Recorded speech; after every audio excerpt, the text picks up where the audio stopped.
வீண் பழி அதை சுமந்து தன் வாழ்க்கையை நகர்த்தி கொண்டே இருந்தான்.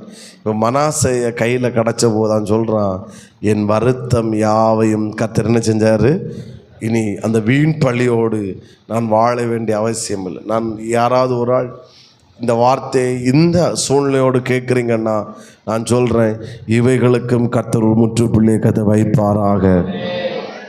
யோசேப்பை அவனுக்கு அண்ணன்மாருங்க முதல்ல பார்க்கும்போது சொப்பனக்காரன் வர்றான் அப்படின்னு சொல்லி தான் யோசேப்பை அழைத்தாங்க. ஆனால் ஒரு நாள் வந்துச்சு, ஒரு அலையிலேயே சொல்லுங்க பார்க்கலாம். அன்றைக்கு அதே அண்ணன்மாருங்க ஆதியாகமம் 43:20 அதே அண்ணன்மாருங்க யோசேப்பை எப்படி தெரியுமா அழைத்தார்கள், ஆண்டவனே போதும் அன்னைக்கு இதே நாவை எப்படி அழைத்துச்சு, டே சொப்பனக்கார